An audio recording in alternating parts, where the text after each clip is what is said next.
What up? It's Grandpa MC coming at you with another video. Like, subscribe, share, comment. Alright, man, so I had to do something unexpected, so I had to come out a little bit, and so I thought I'd make a video about the comments that Shaq made on this podcast with a bunch of females around. Man, so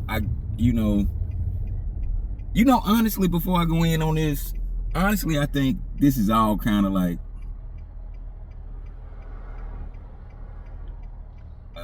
a thought process. You know what I'm saying? When in the NBA offseason, let's see how much dust we can kick up, get people talking about the NBA. It don't matter if it's old times or new.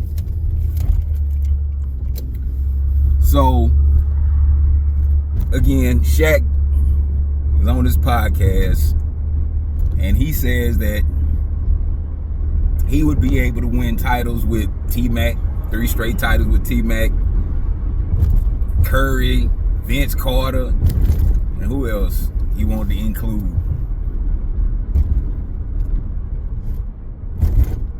But it's been so much time has passed between when Shaq was in and when they won that I guess people forget, or like he's counting on people forget the details instead of just I won titles with Kobe. People don't remember Shaq's playoff history before he got with Kobe. Now he won with Dwayne Wade, but that championship with Dwayne Wade was more like a compromise with Shaq with himself, not nobody else. It was Shaq with himself, because at that time he done fell out with Penny. Now he done fell out with Kobe. Both of those cats would do it different. And Dwayne Wade was starting to make his name be known. And Shaq knew he was fading. And so he decided that he was going to be cool on this one. He was going to be as supportive as he was going to be more supportive than he ever was. So he let the process go. You know what I'm saying? Like he didn't try to jump into this, jump into the process on this one. Like with Penny, when Penny was coming up, Shaq had something to say. When Kobe kept pulling Shaq's bacon out the fire in the 2000 playoffs, he was cool. He kicked up a little dust afterwards. That's where, like a lot of the stuff he did after they won came from. He said he was going, heal on company time and all the hits and all this. Like he was just coming up with everything just to be more accommodating, for people to more, accommodate him more. Because for one, he finally won, so the pressure was off there. But he knew deep down inside, if it wouldn't been for that number 8, that little number 8 kid that he was calling Showboat, they wouldn't have been it wouldn't have been a no-go. It would have been another failed playoffs. They was losing with Kobe when he first got in.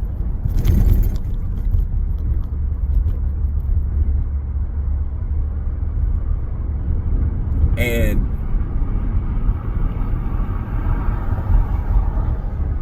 he was, they kept, I'm sorry, I lost my train of thought. But let me get back on point. But he knew that Kobe was the reason why they won. It wasn't just him, because he was dominant. Let's not get that twisted either. He was killing. He was putting dudes in the torture chamber. For real. Putting dudes in the basket. But they was letting Shaq get away with a lot.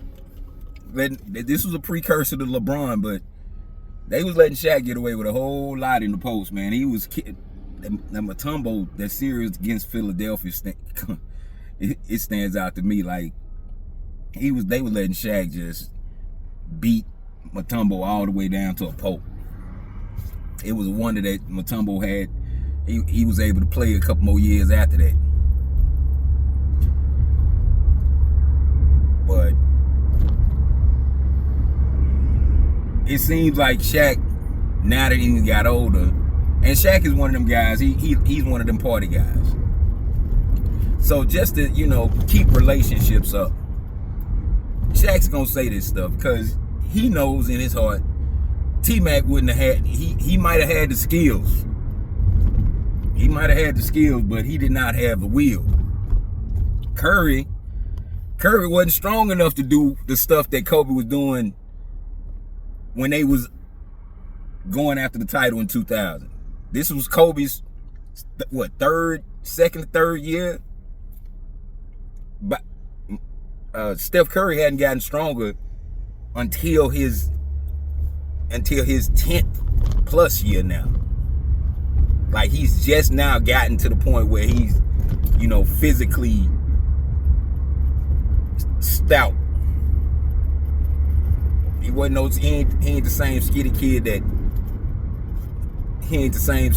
that came in. But I mean, he wasn't as strong as Kobe. When Kobe was in that position, I don't think he would have been able to do, especially when they played San Antonio, teams like that. Kobe was the main reason why they beat San Antonio. It wasn't Shaq, because David Robinson and Tim Duncan was dealing with Shaq. Now Shaq was getting his off, but it wasn't as easy as like you would think. So now, you want to talk about Vince. And Vince Carter, man. I mean, hey, Vince Carter is one of the greatest dunkers in NBA history. We got to give it to him. You got to give it to him on that. But he was just another guy that was okay with just being in. He like, a thought came to me the other day. Well, it's been for a little while now. Ever since I heard not McGrady, but LeBron and Kevin Durant talk about playing for 20 years and stuff. Like, these guys look at the NBA as a job that they can play 20. They can be at it 20 years. That's all this is. Like, they ain't thinking about it. Well, this is my, my work here that I'm putting out, or this is something I'm just gonna be doing for a little bit and then I'm out. They wasn't thinking like that. They thinking like, well, I'm gonna stay in for 20 years and 20 plus years. Like, dude, you ain't doing but milking the system, tearing it down. That's all this is. Because these guys now, they're fine with the money and the temporary inconvenience of being held accountable. But I mean, these guys don't approach the game as in years past, and that's just, I think that's maybe a sign of the time. I don't think it's ever gonna get back to where it used to be, because it's too much. It's not like that anymore. It's not like that anymore. And then, the quicker you understand, the quicker you can let it go. Because I mean, I'm not surprised with these comments that Shaq has said, because he's trying to keep up relations, just like with that top 100 list is a relationship thing with LeBron and the agency that handles him and all that, whatever. But that's all this is, because Shaq knows deep down inside that them other guys couldn't do what Kobe did. And it's getting to the point where, you know, like, maybe he got to be stressed how much Kobe embarrassed a lot of guys. Kobe embarrassed a lot of guys. Hold on. But yeah. All right, so yeah, it has to be stressed how much Kobe was embarrassing a lot of these guys. A lot of these guys are sitting on these podcasts now.